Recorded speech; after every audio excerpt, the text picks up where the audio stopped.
In the dim light of a Montana morning, May 13, 2018, Margot Kidder lies still in her modest home in Livingston.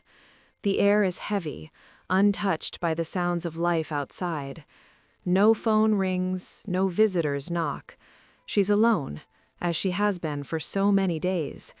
Pills and bottles scattered nearby tell a silent story. Her breath slows, then stops. Was it despair that led her here, or the relentless grip of a mind that never found peace? Who was this woman, once a beacon of strength on screen, now fading into quiet oblivion? What shadows haunted her final hours, making the world feel too vast, too empty? Rewind the tape.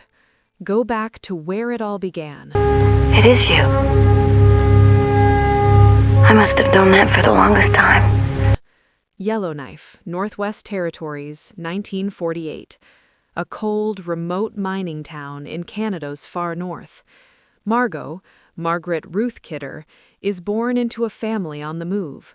Her father, Kendall, an explosives expert and engineer, chases jobs across the wilderness. Her mother, Jill, a history teacher, holds the home together. 4 siblings, a sister, Annie, and 3 brothers. They bounced from place to place, Labrador City, isolated outposts where winters bite deep. No roots, no stability. Politics echo at the dinner table. Mom's socialist leanings clash with Dad's conservative views.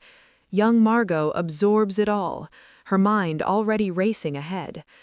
But something's wrong. By age 12, she senses it.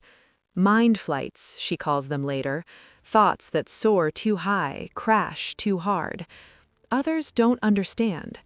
At 14, the darkness swallows her. She attempts suicide, a desperate cry in the silence of adolescence. Undiagnosed bipolar disorder simmers beneath. The family upheavals feed it, uprooting her again and again. Boarding school in Toronto offers escape, but the wounds linger. Trauma piles on. At 18, pregnant by a boyfriend, she endures a back-alley abortion in a hotel room, Lysol burning her body. Pain, shame, isolation. These scars shape her. A hunger for love, for validation, gnaws at her core. Confidence crumbles under fear. She's different, she knows it. Acting becomes her refuge, a mask to hide behind. I could let my real self out, she says years later, and no one would know it was me. Youth pulls her into the storm. Late 1960s, she drops out of the University of British Columbia after a year. Modeling in Toronto leads to bit parts on Canadian TV. Wojak, Corwin. Small wins, like a film award for outstanding new talent. But ambition burns. She heads to Los Angeles, 1969. Hollywood's glare is harsh. Rejection stings daily. Auditions blur into failures. Self-doubt whispers, "You're not enough." Emotional chaos reigns. Moods swing wild, unchecked. She scrapes by in low-budget films, gaily as a prostitute, nickels on TV as a barmaid. Pressure mounts for a young woman in a man's world. Harassment, expectations. She directs a short film, again, but it's a side hustle. Survival means grit, but inside, the turmoil builds. Relationships offer fleeting anchors. Early loves come and go, intense but unstable. She craves connection, but her inner storms push people away. Then, 1975. On set of 92 in the Shade, she meets novelist Thomas McGuine. Passion ignites. She's pregnant before they wed. Daughter Maggie arrives October 28, 1975. Marriage follows in 76, but cracks show fast. They move to Montana for his writing life. Margot feels trapped, far from the lights. Divorce hits by 77. Heartbreak number 1. She pours the pain into work. The rise comes like a thunderclap. 1978. Superman. She auditions for Lois Lane, trips into director Donner's office.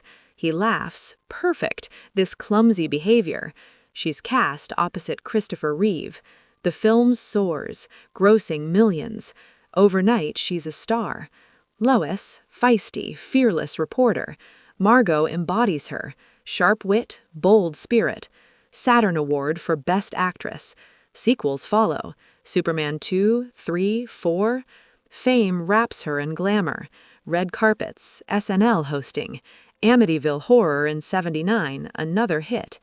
The world sees a smiling icon, but behind the flash, darkness creeps. Public image, vibrant, unbreakable. Private reality, shattering.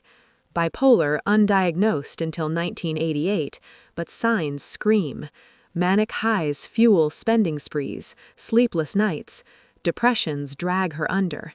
She rejects lithium at first, fears it dulls her edge. Breakdowns mount. 1990, car accident on Nancy Drew set. Spine shattered, temporary paralysis. Debts pile up, over $800,000. No insurance payout. She sues, loses. Painkillers numb the body, but the mind fractures more. Then the abyss. April 1996. At LAX, paranoia grips her. A computer virus wipes her autobiography draft.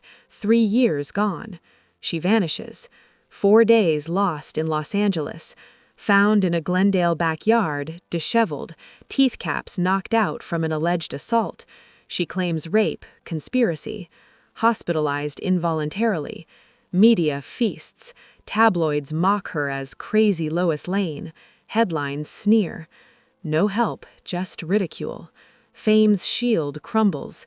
They turned me into a joke, she reflects later. The episode costs her everything, savings squandered in mania. She emerges raw but resilient, turns to alternative treatments, orthomolecular medicine, wins a Courage in Mental Health Award in 2001, but the scars deepen her isolation. Love affairs mirror the chaos. After McGuine, John Hurd in '79, wedding bells, then separation in 6 days, divorce by 80. A mistake, she admits.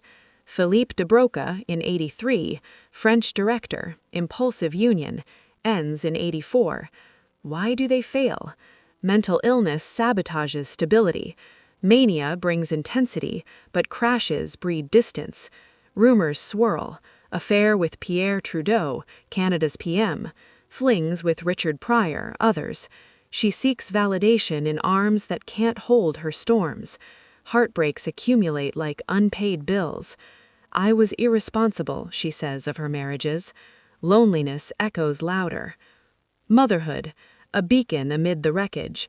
Maggie, her only child, born into the whirlwind. Margot raises her solo after the divorce, shuttling between sets in Montana. But bipolar shadows it all. Manic episodes confuse a young girl. Mom's energy electric one day, absent the next. Rocky, sources say. Maggie witnesses the breakdowns, the hospitalizations. Yet love persists. Margot fights to be present, but the illness steals moments. Were they happy? Moments of joy, yes. Stories of laughter, adventure. But confusion lingers. Distance grows in tough times. Maggie, now an adult, remembers the turbulence. Margot's role as mother, fierce protector, flawed human. She was my world, but the weight of illness strains the bond. Later years fade the spotlight. 1990s onward. Independent films. Never Met Picasso. The Clown at Midnight. TV gigs. Smallville cameo. Nodding to Lois. The L Word. Brothers and Sisters. She jokes she's a working whore, takes what comes, skips the cruel scripts. Moves permanently to Livingston, Montana. Quiet life, a small house, her dog. Financial struggles bite. Post-accident debts, manic spending. Health declines. Arthritis, frailty from 2016 Standing Rock protests, living in tents against the Dakota Access Pipeline. Cold seeps in. Activism defines her. Anti-war, environmental warrior. Arrested at White House for Keystone. Hosts Bernie Sanders events. Supports LGBT rights, mental health awareness. Speaks out.